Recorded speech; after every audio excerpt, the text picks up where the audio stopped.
Oi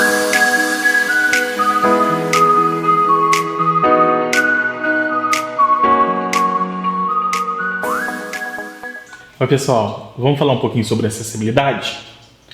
Segundo a Lei Brasileira de Inclusão, a LBI, lá de 2015, a 3.146, a acessibilidade é a possibilidade e condição de alcance para a utilização com segurança e autonomia dos espaços, mobiliários, equipamentos urbanos, edificações, transportes, informação e comunicação, inclusive dos sistemas e tecnologias, bem como de outros serviços e instalações abertos ao público, de uso público ou privados de uso coletivo, tanto na zona urbana como na rural, por pessoa com deficiência ou mobilidade reduzida.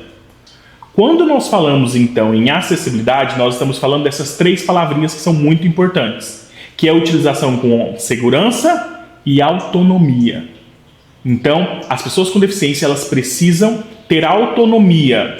E aí Sasaki, que é um grande, foi na verdade, né, que Sasaki, a gente perdeu ele há uns anos atrás, foi um grande pesquisador na área da acessibilidade, ele era foi assessor de vários projetos e tudo mais. Ele definiu que a acessibilidade ela tem 6 dimensões, e aí a gente vai trazer outras 2 dimensões que são bastante atuais. Ele vai falar então das 6 dimensões da acessibilidade que são dispostas ali no nosso material de suporte, que é a acessibilidade arquitetônica, que está ligada às questões estruturais mesmo, né? Rampas, elevadores, a banheiros acessíveis, aos espaços, ao mobiliário, as questões voltadas à arquitetura, né? Ao acesso principalmente das pessoas com deficiência física ou mobilidade reduzida aos espaços, aos ambientes, né? O próprio nome já diz, a arquitetônica. Nós temos a acessibilidade comunicacional, que está ligada principalmente às pessoas com deficiências sensoriais, auditiva e visual, e as pessoas com TEA também. Então a janela de libras, a audiodescrição, a legenda, o braille, tudo isso são formas de acessibilidade comunicacional. Nós temos a acessibilidade metodológica, que está ligada principalmente às questões educacionais, né? Ao acesso à educação, ao conteúdo, ao currículo, a formas de ensino acessíveis, de forma que esse conteúdo, que esse ensino seja propício e que ele chegue às pessoas que necessitam desse tipo de acessibilidade. Nós temos a acessibilidade instrumental, que está ligada aos instrumentos, aos objetos, aos utensílios, né?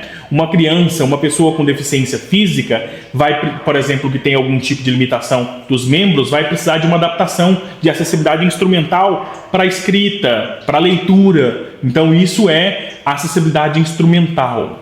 Quando a gente fala sobre acessibilidade programática, nós estamos falando dos instrumentos legais, de documentos, normativas, leis, regimentos, até mesmo internos da escola, que fazem com que as pessoas com deficiência tenham limitações.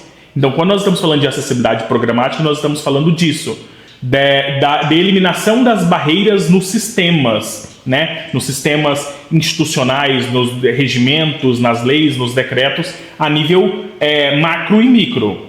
E por último ele vai falar da acessibilidade atitudinal, né? A acessibilidade atitudinal é como as pessoas que não possuem deficiência lidam com as deficiências, como nós lidamos, como é que é o dia a dia, como é que são as relações, como é que são as interações para com as pessoas com deficiência. E a gente sabe muito bem que muitas vezes o ambiente é acessível, muitas vezes há formas de acessibilidade, menos acessibilidade atitudinal, que é no corpo a corpo, a relação entre as pessoas. Isso faz com que as pessoas com deficiência acabam se afastando e que elas não acessem os ambientes, os espaços e principalmente o processo educacional acaba ficando prejudicado por conta dessa acessibilidade atitudinal.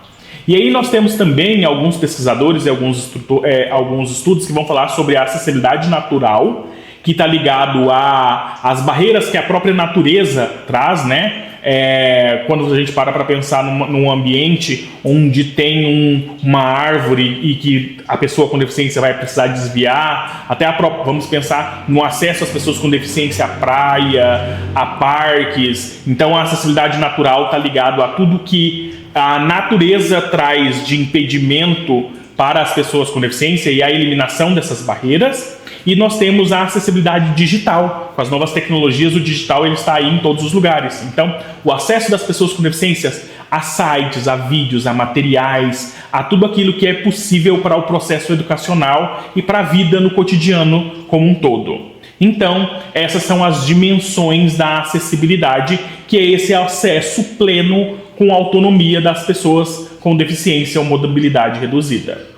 E aí, quando a gente fala na eliminação dessas barreiras, quando nós falamos em um mundo onde as pessoas com deficiência estão realmente incluídas, a gente fala do desenho universal, que é quando os ambientes e os espaços são pensados para todas as pessoas, que não há necessária uma adaptação posterior para que o público de pessoas com deficiência possa acessar, que seja pensado com antecedência para todas as pessoas. Esse conceito de desenho universal, ele foi desenvolvido na Universidade da Califórnia do Norte, nos Estados Unidos, por profissionais da área da arquitetura, e aqui no Brasil, a Lei Brasileira de Inclusão, a LBI, ela vai falar que o desenho universal é a concepção de produtos, ambientes, programas e serviços a serem usados por todas as pessoas sem necessidade de adaptação ou projeto específico, incluindo os recursos de tecnologia assistiva.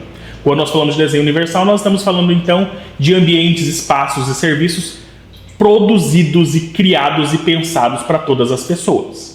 E aí, quando nós falamos em desenho universal da aprendizagem, que é o DUA, nós estamos falando, segundo Price, Stein e Vitaliano, na busca de organizar o ensino de uma maneira adequada para que o maior número de alunos aprenda, satisfazendo suas necessidades de aprendizagem.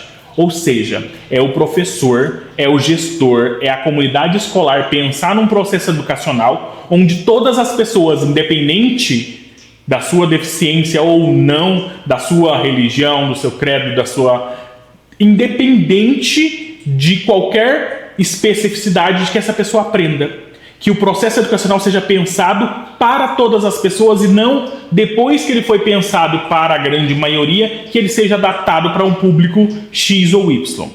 Então, o desenho universal de aprendizado é uma metodologia, é um método de ensino onde todas as pessoas são pensadas. É o uso de metodologias ativas, é o uso de material audiovisual que inclua as pessoas com deficiência, é o uso de materiais sensoriais que incluam as pessoas com TEA, que incluam as pessoas com deficiência visual. Ou seja, é um tipo de ensinar novo onde todas as pessoas fazem parte desse processo de aprendizado. Beleza? No nosso próximo vídeo, nós vamos, depois de ter discutido tudo isso, falar um pouquinho sobre o papel do gestor, que é o público-alvo do nosso curso na educação especial.